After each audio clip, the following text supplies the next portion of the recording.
The tension between Benny and Joy is absolutely insane.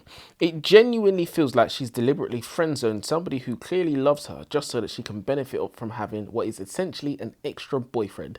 They're going on these pseudo dates, getting drunk together, having these long intimate hugs where Joy buries her head into his chest.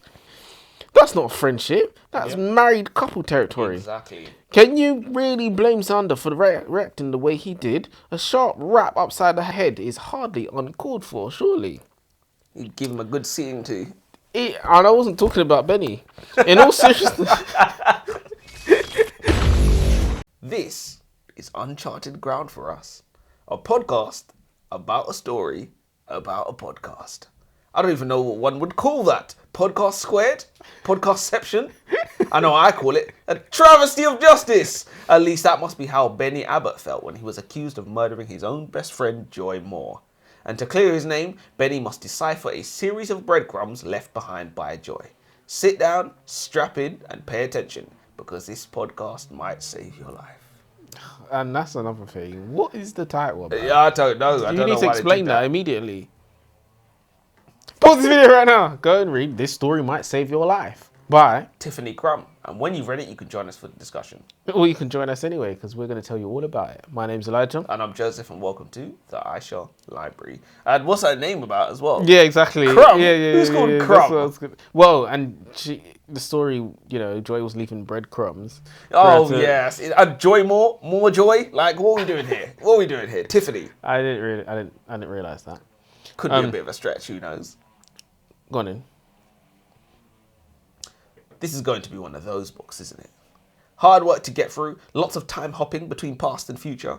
I'm starting to think I'm stupid, because the simpler a plot is, the better I like it. I like my plots like I like my women. Simple. So our story starts with Benny and Joy recording for their podcast in the middle of a storm. There's a loud bang, and Joy, apparently on instinct, manages to sneak Benny a note requesting a 7 p.m. meeting. When Benny finds the note, he goes to Joy's house to find a shattered window and no sign of his friend. I feel like the book is trying to pass certain things off as red herrings, but in mystery books, things are never red herrings. The shattered window, Joy's reaction to the noise, the fact that she slipped Benny a note, the bitch knows something. So I just feel like they was trying to pass a load of things off as like unimportant. So what you're saying is that the beginning didn't intrigue you? You wasn't locked in? I wasn't locked in. I was intrigued, but I wasn't locked in. But I was just like, she clearly knows something. She's slipping him notes, she's reacting weirdly to like strange noises. I was like, she clearly knows something. Ask her. And she better have a bloody good reason. Yeah, she better have a good reason for go wasting my time. Missing person story. Fairly solid premise, but the word count of the book has been extended with the addition of Joy's chapters that explore her past, her narcolepsy, how she and Benny met with him finding her on the floor of a dark club, how Benny moves away after his father dies, comes back to find Joy with a new boyfriend, Xander. Xander, by the way, disgraceful choice of name. Having the male main character have conflict with the female main character's boyfriend is hardly original. I just hope this book resists the urge to make Benny and Joy love interests. At this point, I'm not sure if anything would be less interesting. Not only that, but the whole point of a missing person story is for the person to be missing. Having Joy pop up every other chapter, even for events set in the past, makes me just think she's alive when I should be wondering who makes a dead character a narrator. So I just feel like in these missing person stories, the person's supposed to be missing. Like, why does she have every other chapter? Like, no, dead people don't narrate chapters. Do you know what I mean? Like, she's not just going to turn out to be dead, but she's narrated half the book. So you think that gave it away, that the Joy couldn't have been dead or couldn't die? I just think, just let us think about it. Let us worry about it. Let us wonder if she's alive, if she's dead, or anything. I think that was their attempt to try and get us to care about Joy. And no, I can absolutely see what she's doing, but I agree, it didn't work. I think it was counterproductive to what they wanted to do. My God, this book took a while to get started. I felt like I wanted to give up in the first 10 chapters. We meet Joy, Xander, and Benny. We are gifted with the great details about their personality quirks and lifestyles without the author telling us why we are here. It felt like the author was so obviously killing time in the backstory until it was time to start making progress in actually finding Joy and her husband Xander. To me, this was the mother of all slow burns. This was until we found out that not only two of our main characters are missing, but there's also $30 million on the line. Joy and Xander are in the middle of negotiating a massive production deal. Now, if you don't know this already, let me bring this to your attention. $30 million is money that is worth killing for. Of course. Once the book started going, I had to say I became fully invested. For me, the flashbacks worked, and it was a powerful addition to include those scenes of Joy losing her baby and Xander becoming extremely overprotective. I really liked Xander. I thought that he was a fantastic character. He felt real. He had amazing stage presence, and best of all, I saw myself in him because he clearly had mental issues and needed therapy. But yeah, before long, I could see the author started to paint him as the bad controlling guy. Yep. Was it fair to paint him like that? He was just trying to be protective towards his hurting wife. Do you, like me, think that Xander was misunderstood? And did the flashbacks work for you? No, by the way, to that second question, but No, he was misunderstood. no, I think he's genuinely an interesting question. I didn't really like how the book attempted to paint him. Yeah, he didn't do anything wrong. Not only that, but it's just because it was just such an easy and lazy route to take. But I'll get onto that more in a second. The reader is clearly supposed to believe that Xander is the bad guy. This style of writing is what I call the harmonica. Out and in and out and in and out and in. You see the picture on both ends and you slowly work your way into the middle to find out what went wrong. It's almost like a firefighter trying to find the cause of a fire after they've put it out. Piece by piece, we are spoon-fed implications that Xander isn't the man he claims to be. In one chapter, he is professing his love for Joy before they get married, and in the next we discover that Joy is planning to divorce him. Obviously, these events are years and years apart, but this isn't my first rodeo. Usually the guy that the story wants you to believe is the bad guy is usually either innocent or not the criminal that we are looking for. So, obviously I wasn't right there, but... Obviously I wasn't right there, but... So you was wrong. I was wrong. As usual. Oh. Don't you ever forget. Xander is my new favourite character. He intercepted Joy and Benny's phone calls and communications for 3 years just to keep his girlfriend under his thumb. That is an enviable level of toxicity. In fact, it's what I should be doing. And it's where your girlfriend belongs. Under your thumb. Insane level of dedication, though. 3 years. So I want to make it clear, I didn't like him for that. I just thought he was interesting. And I thought he was... It's funny because he is pretty much the embodiment of what women say they want. The emotional, available person, very caring. Yep. And she would say that, Xander didn't move from my side when I was pregnant. There was no task too small for him. He, did the washing, the cleaning. He even shed a tear when she found out he was pregnant.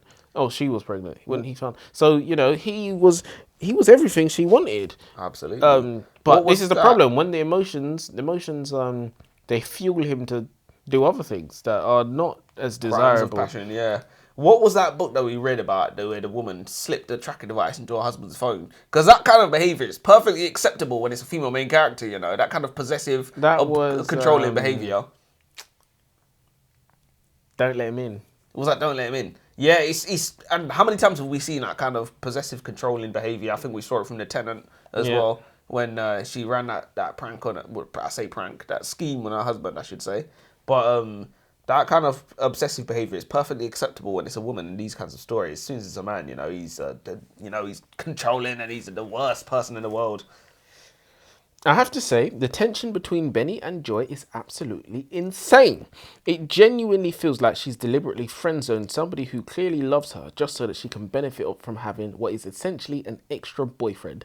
They're going on these pseudo dates, getting drunk together, having these long, intimate hugs where Joy buries her head into his chest. There's even a moment where she barges into his hotel room, helps herself to his freshly ordered food, and he's in the shower saying, "I can hear you helping yourself to my food." That's not friendship. That's married couple territory. Exactly. Can you really blame Xander for reacting the way he did? A sharp rap upside the head is hardly uncalled for, surely. You'd give him a good seeing too. And I wasn't talking about Benny. In all seriousness, when it comes to Benny, I actually understand where the overprotectiveness Wait, so I can actually understand the overprotectiveness. From where I'm standing, Joy is absolutely having an emotional affair. And then there's Benny himself, painted as this perfect man. Yet somehow he can't keep his own wife happy. It makes you wonder whether all this relationship drama is just smoke and mirrors. Because in the end, the whole podcast storyline felt like one big MacGuffin. Oh my god. It didn't feel like one big MacGuffin. It was one big MacGuffin. It was So much no point. emphasis placed on it. For what? Virtually no payoff. What, did she think we didn't notice? Oh my god. I don't think most people even paid attention to the fact that it's a big book. It was completely pointless. Imagine if we said we was gonna like review books and we just didn't talk about the books. Like the whole video just started waffling about work or Football whatever. or some shit. Whatever. Yeah. I'll give the book this. It was entertaining in parts, but when you step back and look at it, it all feels a bit pointless. And I still don't understand the point of the title either. Maybe you could explain that one for me. Nah, I'm lost to explain it myself. But yeah, I definitely thought it's unacceptable to be behaving like that with your best friend. And this is obviously the problem that we have in society. We have all these woke ideas. But yeah, there's no male bestie. There's no boy best friend. That doesn't burying exist. her chest into burying no. And it's like, she was burying her chest into his head. Exactly. And sometimes no. For some reason, the female fantasy appears to be like a guy that you could call male bestie, and he's basically your boyfriend that you don't have to sleep with, and that appears to be the female fantasy. That's what they want, I guess. And obviously, what's in it for me? There is nothing in it for you, gentlemen. It is insane, and it's like when you look at it through that lens, as you say, Xander is kind of like justified to like spaz out, because it's just like, what is that? Yeah. Benny is an idiot. Did he not realise that hiding Joy's laptop from the police, were this ever to come to light, would only serve to put the nails in the coffin of his prison sentence? Why would an innocent man hide his missing friend's computer from the police? Also, I find it funny that Xander charms Joy by calling her and her narcolepsy wonderfully unique. It's amusing how people all respond to the same stuff. Tell them they're special and they're putty in your hands. Although I suppose it helps if you have a Maserati. That was another MacGuffin, narcolepsy as well. Legit. It was literally just personality quirk, but exactly. It was. I just didn't see the point. She wore her narcolepsy as another character might wear a dress or shoes, just there to accessorize. Yeah, to make her a little bit spicy. Yeah, exactly. You have one more? Yeah, I do have one more. I really didn't like the domestic violence reveal. I actually preferred the earlier portrayal of coercive control. It was layered, complex, and in some moments it even came across as almost innocent. Take the line where Xander says to his wife, "I electronically signed the mortgage documents for you. The house was perfect, and I knew you wouldn't come around in time. I didn't want you to miss out." Is that ever okay? And what if he's right? Does that make it a good thing? That moral grey area was far more interesting than what we ended up getting. We also never really get a clear explanation of what happened to Benny's mum, or why he's convinced that taking a different flight would have saved her. That whole thread feels frustratingly vague. Did you understand what happened with Benny and his mum? No. Let's move on. And I still don't understand why leaving Xander had to be this massive convoluted operation. What's stopping her from just walking out, going to Benny, who would clearly protect her, and filing for a divorce? Because there was some whole convoluted idea that Xander had to be in this specific place and we had to do this before we filed for divorce, and I needed to be out of the house and round the corner and have $1 million in my account, and it was all of this. Why? Xander being the stalker was painfully obvious. I'm pretty sure I clocked that almost immediately. And then we get dragged to... the total opposite. Oh, you didn't get that? It's not that I didn't see it coming. I thought it was, first of all, I thought it was too obvious. And remember what we was talking about earlier before we started shooting? I was literally like, he's married to her, living with her. How can he be stalking her? This is exactly what I was thinking. I was like, that doesn't make any sense. He lives there. Yeah. And then we got dragged into this ridiculously elaborate manslaughter cover-up, which just felt completely over the top. I don't know what made me roll my eyes more, that reveal or the bonus podcast episode at the end. I know the author thought she was doing something clever there, but for me, that was the moment I switched off. She was like, you forgot the podcast, didn't you? But here you go, enjoy. I was like, it's too late for that. I said bonus podcast episode. I went, off. Way too late for that. You should have started with one of those. Exactly. If that was a thing, if it wasn't a MacGuffin, that should have been throughout the book, and we should have got Exactly. some personality between the two of them and some Bearing back in and mind forth. And that would not have necessarily made it a good book, but it but would at least been it consistent. might have It entertained would have, us. and it would at least been consistent with the theme of the book as well. I know a lot of people don't necessarily like those kind of gimmicky things. Like, remember we read The Favourites, and they had like the CNN interviews. Yeah, like, yeah. I can see But how that somebody might not like that. That had more substance. What they were Exactly. talking about had no substance. It was like, what would Exactly. what would you do if you were stuck on an island?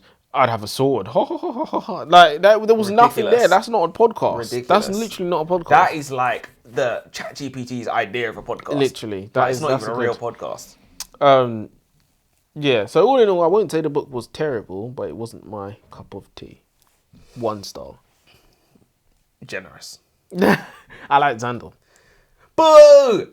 Boo! I wish I had some tomatoes to throw. Author takes the easy way out, makes Xander the bad controlling guy after all, has Benny and Joy confess their love for each other. Blah. Oh The yeah. charges against Benny are all dropped. Blah. And they all live happily ever after. Don't forget Xander dies as well. Oh yeah, and Xander dies. It's like the And problem. he's- It's like the problem just. They just tied up all the loose ends. He dies while they're restraining him or whatever. First of all, is this an effing Disney movie? I'm not saying endings must be filled with tragedy, but maybe try something that hasn't been done 1,000 times before. Let's say they went left with it and made Joy the villain. I wouldn't have been totally shocked either, but it would have been something at least.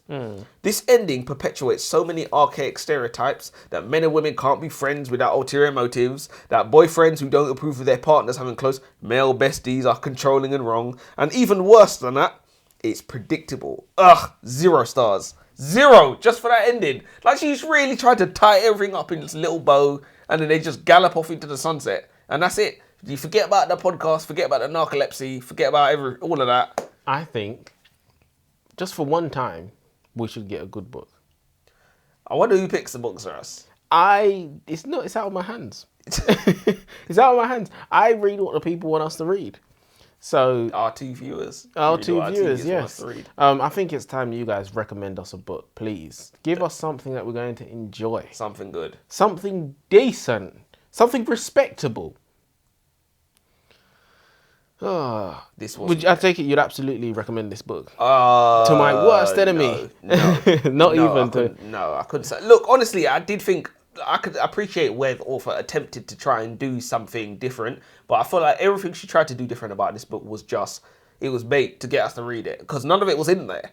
Like, the podcast wasn't in there. The narcolepsy wasn't in there. Sprinkled a shock factor on the end. Yeah, And then Freedom push the book to market. Freedom McFadden, basically. I don't want to see you again. Till next time. Till next time.